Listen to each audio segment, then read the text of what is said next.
I am both equally impressed and disappointed that you survived this far into the apocalypse.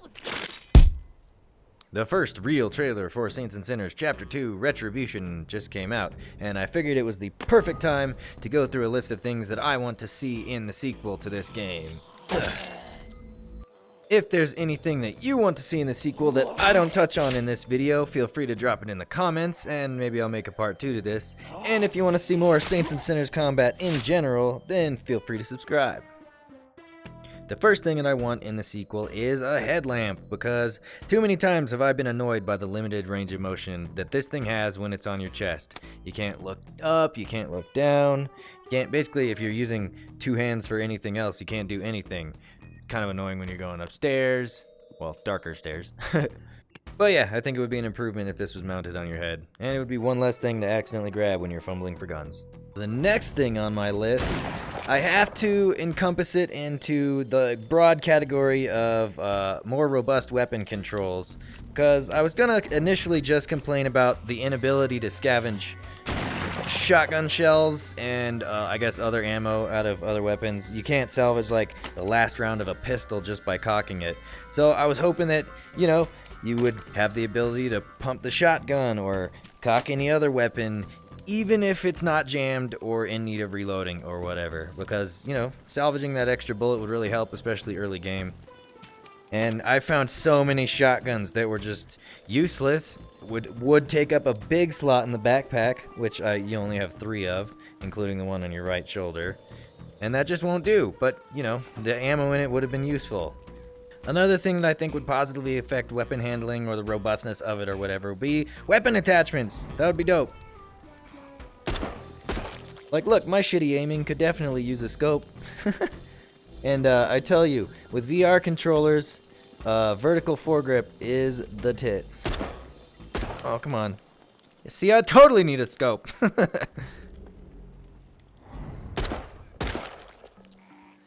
Laser sight would be useful too, because then I would have moderate success with my hip aiming.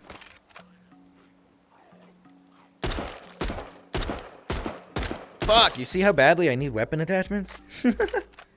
The next thing that I want added to the sequel is less wobbly guns. Too many times, like possibly now, I heard a zombie coming after me. I've been in a pinch, and I've needed to grab like a shotgun or a big rifle or whatever, and the gun is just a little too wobbly, and this hand is like jerking around trying to grab right here, and I get bitten or whatever, you know?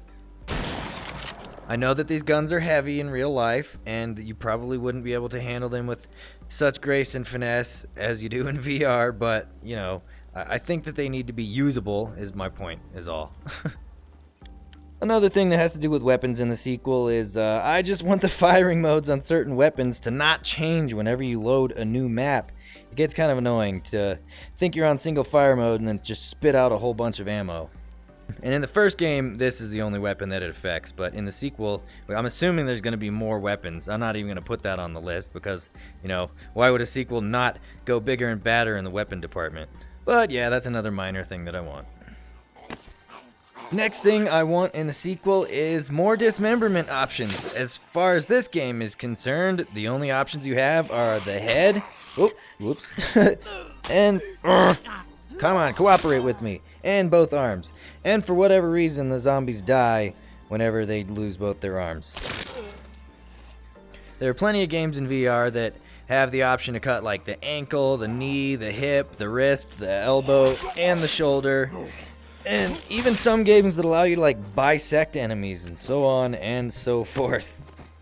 It would be pretty neat to see these zombies like lose their legs and come crawling after you, or have no other option but to bite your neck without, you know, being able to grab you. I don't know, it could debilitate them in some way. It would just be interesting to play around with. Another minor addition to the last thing that I want added to the game is better chop or slash or whatever detection, because there have been many times I go after a zombie, as I actually demonstrated earlier when I couldn't chop off that one's arms, and the game just refuses to acknowledge that I hit the zombie with the weapon.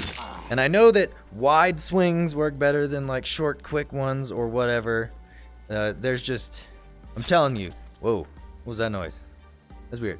But I'm telling you, there's been plenty of times where I hit a zombie and it should have at least been hit by the weapon and it didn't even register. And if you've played the game, I'm sure you know what I'm talking about.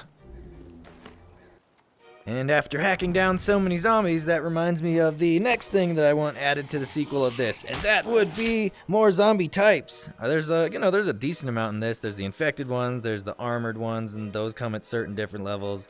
There's the ones that you can pull the guts out of, but we could have ones that explode, which, oh man, that would be so terrifying in VR. You could take it from any existing frickin' zombie or undead or infected intellectual property that you feel like pulling from and just rename it something else like they always do. Just give us tons of different zombie types. I think they teased something at the end of the Aftershocks DLC. They did show something that was totally dead in a whole fat suit of armor, and I was worried that they were going to attack us at the end of the DLC, but they did not. No super special zombies, but maybe in the sequel, like I'm asking for.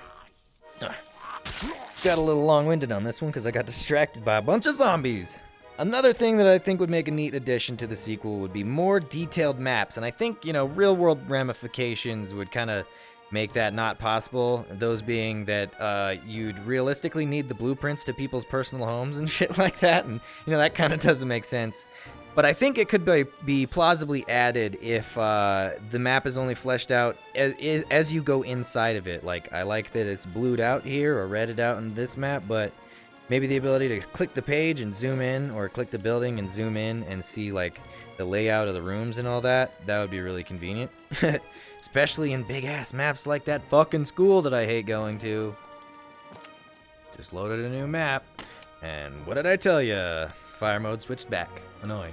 Another thing that anybody who's played this game wants, I'm sure, is an improvement in the human AI.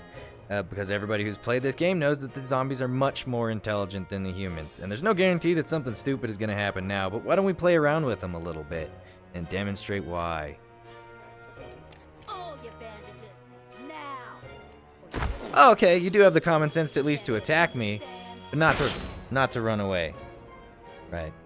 You feel a little bit bad for killing outcasts, but the ones that have guns in their hands already plan to attack you if you don't give them what they want, so screw them. Here they come. Let's toss this bomb. Piss them off. See if they're stupid to run at me. See if they're stupid enough to run at me and blow themselves up. Sounds like they are. Come on. Let's see if you're dumb enough to round the corner in close quarters enough for me to chop your fucking head off. Yep. I mean, that's a minor demonstration of how dumb these guys are. If you've played the game, you know exactly what I'm talking about. Another demonstration of how totally worthless the human AI is in this game. This patrol member just got left behind because they don't know how to navigate past this car, apparently. I am both equally impressed and disappointed that you survived this far into the apocalypse. And the last thing that I want added to the sequel, I really don't think is going to happen, but I want to see an adjustment to the stamina system. And what I mean is, I just don't want it to affect combat, like in any way whatsoever. When a zombie grabs you, like this, just have us take damage until we shake them off. I think that's fine. Don't limit our amount of swings and stuff like that, or make the weapons seem like they weigh as much as Thor's fucking hammer for no reason, just because we got a little tired. The tourist has the stamina of a child. It's ridiculous.